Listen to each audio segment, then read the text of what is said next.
Assalamualaikum warahmatullahi wabarakatuh. Halo teman-teman, kembali lagi di Sarkomer. Sarkomer kali ini akan membahas materi terkait dengan teori belajar tentang behaviorisme, kognitif, konstruktivisme, dan humanisme. Langsung saja kita mulai ya pembahasannya. Oke, teori belajar. Teori belajar. Nah, guru itu harus menguasai teori belajar dan prinsip-prinsip pembelajaran yang mendidik. Hal ini sesuai dengan lampiran Permendiknas nomor 16 tahun 2007 tentang standar kualifikasi akademik dan kompetensi guru. Penguasaan teori belajar dan prinsip-prinsip pembelajaran yang mendidik menjadi salah satu unsur kompetensi pedagogik yang harus dimiliki guru. Jadi guru harus memahami tentang teori belajar dan prinsip-prinsip pembelajaran. Nah, memahami berbagai teori belajar dan prinsip-prinsip pembelajaran yang mendidik terkait dengan mata pelajaran yang diampu, kemudian menerapkan berbagai pendekatan strategi, metode, dan teknik pembelajaran yang mendidik secara kreatif dalam mata pelajaran yang diampu. Nah, itu adalah landasan hukumnya. Ya, ada pada Permendiknas nomor 16 tahun 2007. Teori belajar adalah teori yang mempelajari perkembangan intelektual atau mental siswa. Terdapat dua aliran dalam psikologi belajar, aliran psikologi tingkah laku atau behavioristik dan aliran psikologi kognitif. Jadi ada yang mendasarkan pada tingkah laku dan ada yang mendasarkan pada kognitif. Kita mulai dari teori belajar behavioristik. Apa itu? Yaitu merupakan suatu keyakinan bahwa pembelajaran terjadi melalui hubungan stimulus dan respon. Jadi kata kunci dari teori belajar behavioristik itu adalah adanya stimulus dan respon ini. Ya. Nah, ada 4 teori belajar behavioristik, yaitu Thorndike, Skinner, Pavlov, sama Bandura. Jadi yang pertama yang sering atau kata kunci dari teori belajar behavioristik itu adalah adanya stimulus dan respon. Kemudian siswanya itu cenderung pasif. Nah, kenapa pasif? Karena siswa itu diibaratkan sebagai kertas putih yang kosong, atau tabula rasa. Jadi diibaratkan seperti kertas atau papan tulis yang kosong. Nah, tugas guru itu adalah untuk memberikan respon, untuk memberikan stimulusnya ya, bukan respon, maaf, itu untuk memberikan. Jadi gurunya itu memberikan stimulusnya kepada siswa. Jadi gurunya itu yang harus lebih aktif karena tugasnya adalah memberi stimulus tadi.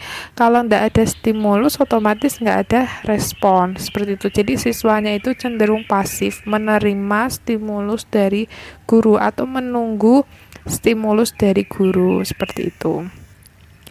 Kemudian yang ketiga, perilaku sebagai hasil belajar yang tampak. Jadi yang dikatakan hasil belajar dalam teori belajar behavioristik itu adalah perilakunya. Kalau terjadi perubahan perilaku, berarti pembelajaran itu dikatakan berhasil. Nah, ada istilah reinforcement dan hukuman. Reinforcement itu adalah penguatan. Nanti akan dibahas lebih lanjut di slide selanjutnya ya. Nah, ada beberapa paham yang menganut atau ada beberapa teori dari teori belajar behavioristik, ada 4. Nah, kita bahas satu persatu. Yang pertama itu adalah teori belajar Thorndike. Jadi teori belajar Thorndike itu yang yang memberikan istilah adanya stimulus dan respon. Nah, dalil hukum stimulus dan respon menurut Thorndike ya. Yang pertama adalah hukum kesiapan atau law of readiness. Adalah kesiapan seseorang anak dalam melakukan suatu kegiatan. Kemudian yang kedua, hukum latihan atau law of exercise.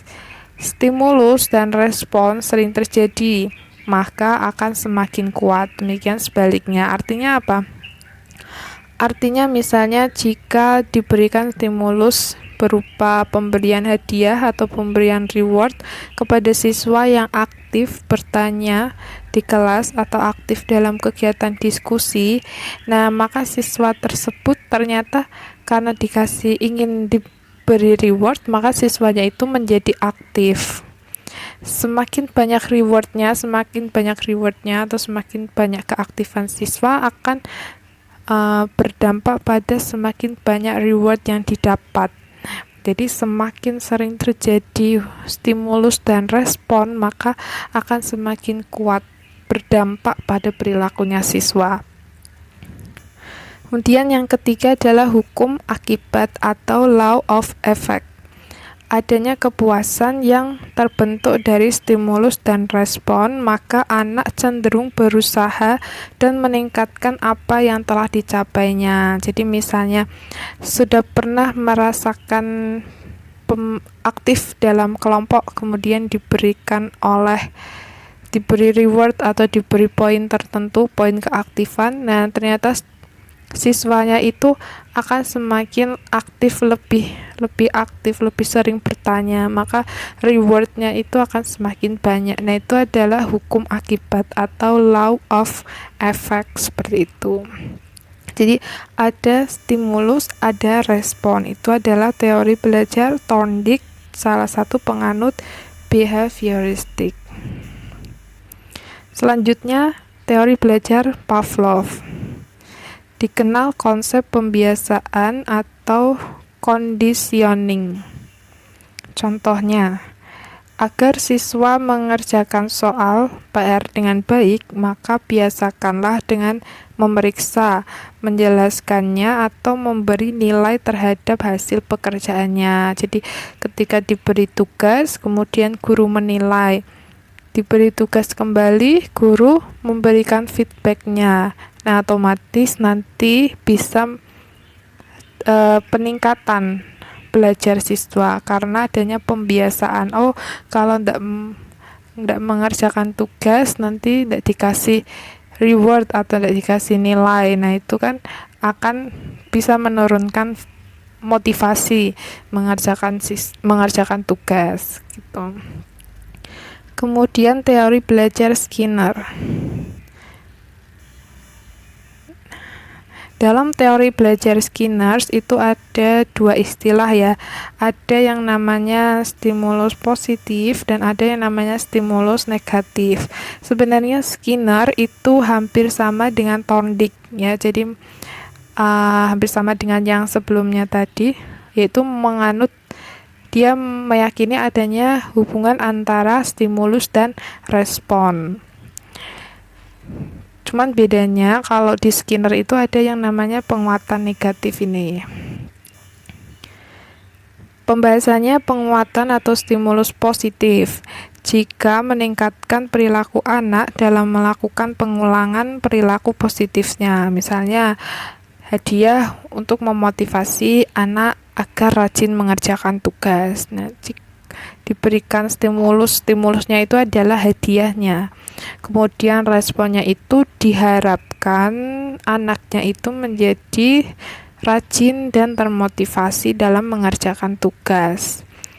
Namun jika respon siswa kurang atau tidak diharapkan dan ternyata sudah diberikan hadiah, tapi kok siswanya masih tidak rajin mengerjakan tugas, nah itu segera diberi penguatan negatif agar tidak diulangi lagi, misalnya dengan memberikan teguran atau memberikan peringatan atau sanksi edukatif, seperti itu ya. Jadi ada istilah stimulus positif dan ada yang namanya stimulus negatif.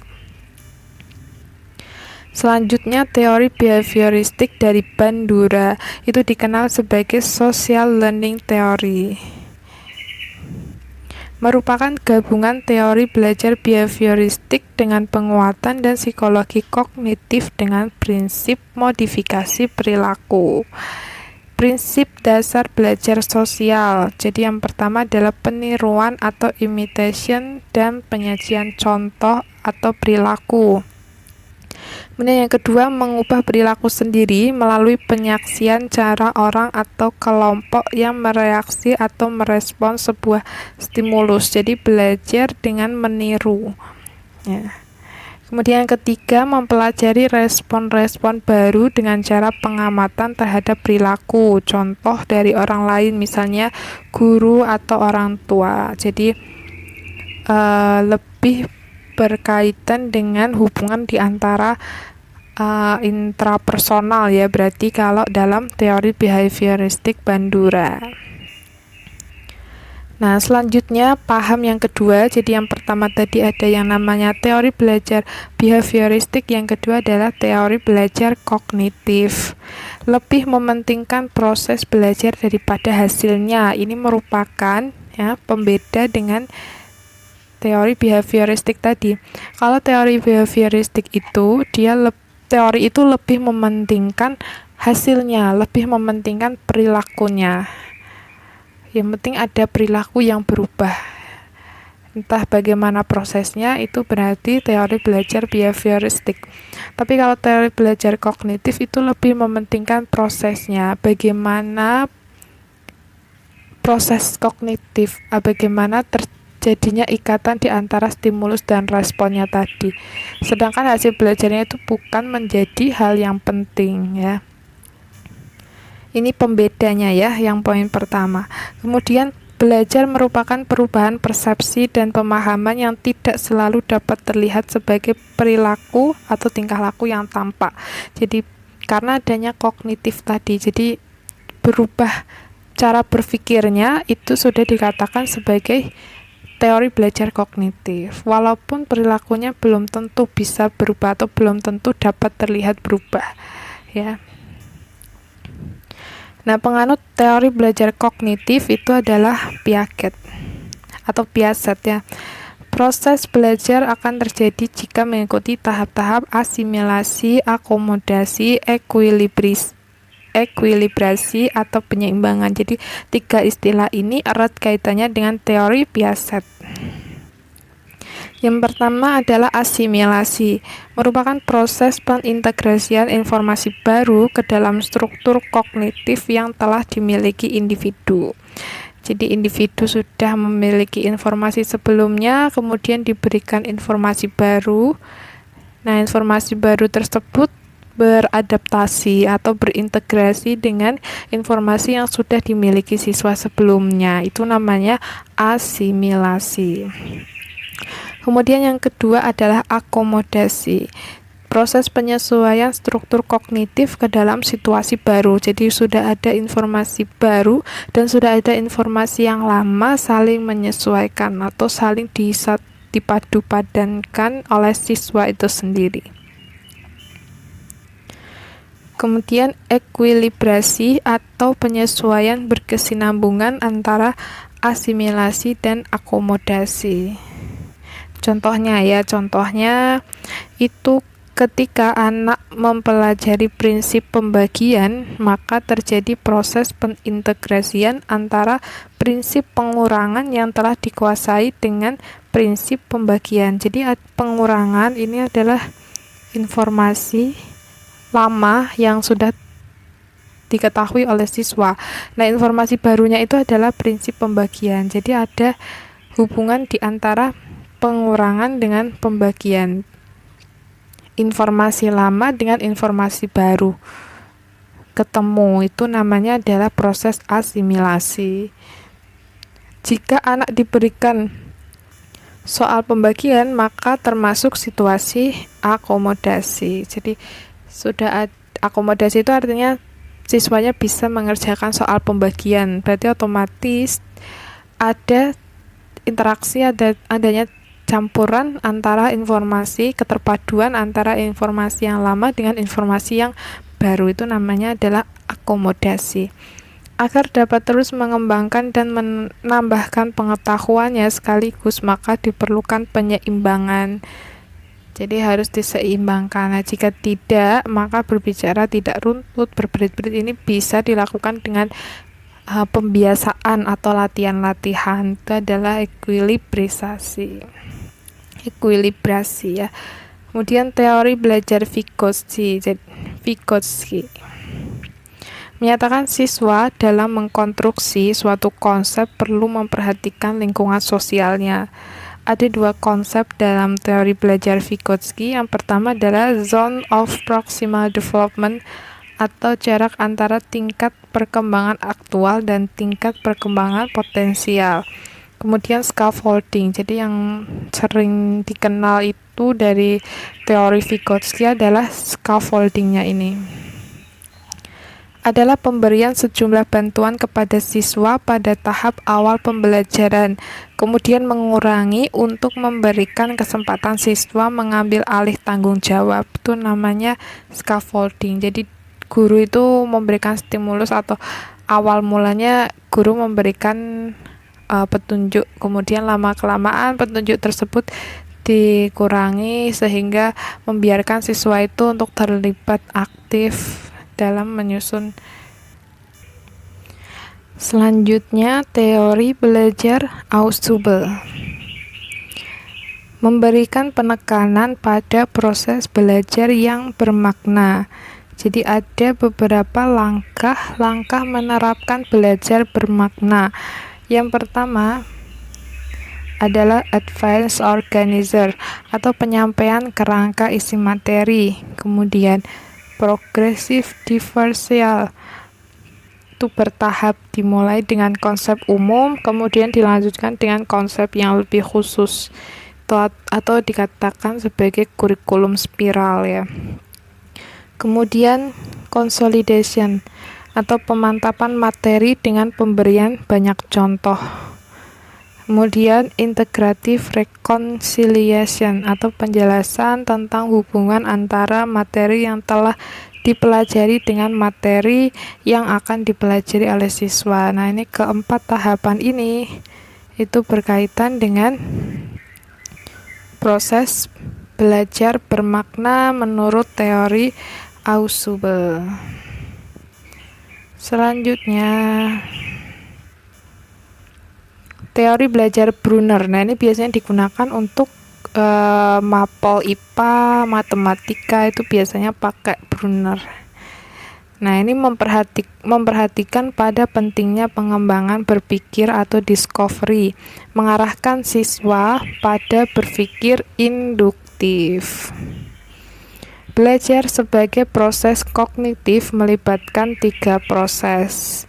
Yang pertama, memperoleh informasi baru, kemudian transformasi informasi, yang ketiga menguji relevan informasi dan ketepatan pengetahuan. Mengemukakan 3 sistem keterampilan atau cara penyajian yang menurut Brunner. Itu yang pertama, enaktif atau tindakan. Jadi anak terlibat secara langsung dalam mengotak-ngatik objek. Jadi ada tindakan siswa dalam suatu proses pembelajaran, misalnya melalui kegiatan praktikum. Nah, itu bisa masuk ke enaktif. Kemudian iconic, melalui gambar grafik, merupakan gambaran objek yang dimanipulasi. Jadi setelah melakukan praktikum, memberikan laporan, nah itu bisa merupakan bentuk ikonik menurut Brunner. Yang ketiga adalah simbolik, didasarkan pada sistem berpikir abstrak dan lebih fleksibel. Selanjutnya, jadi meskipun ada 2 paham psikologi ya, jadi ada paham behavioristik sama kognitif, namun ada pula teori belajar lain yang turut mendukung proses pemrosesan informasi di siswa. Yang ketiga itu adalah teori konstruktivisme. Nah, ini banyak sekali digunakan atau sangat berkaitan dengan pelaksanaan di kurikulum 2013 ini. Nah, belajar merupakan suatu proses pembentukan pengetahuan.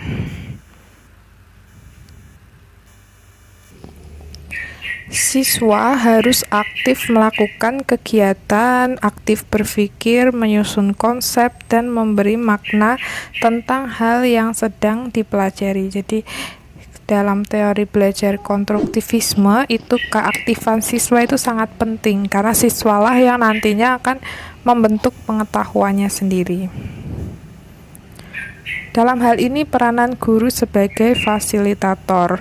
Contohnya adalah proses pembelajaran dengan web learning dan sosial media. Ini sangat berkaitan dengan pembelajaran abad 21 atau pembelajaran saat ini ya. Jadi dalam proses pembelajaran dengan menggunakan web learning atau sosial media itu kan memberikan kesempatan siswa untuk berinteraksi dan berkolaborasi dan berbagi informasi dan pemikiran secara bersama. Nah, itu merupakan contoh dari pelaksanaan pembelajaran konstruktivisme. Jadi dengan belajar melalui sosial media, siswa itu akan membangun pengetahuannya sendiri. Guru itu hanya sebagai fasilitator atau guru hanya memberikan sarana dan prasarananya saja. Sedangkan siswanya sendiri yang harus aktif memanfaatkan media atau sarana dan prasarana yang telah dibuat oleh guru.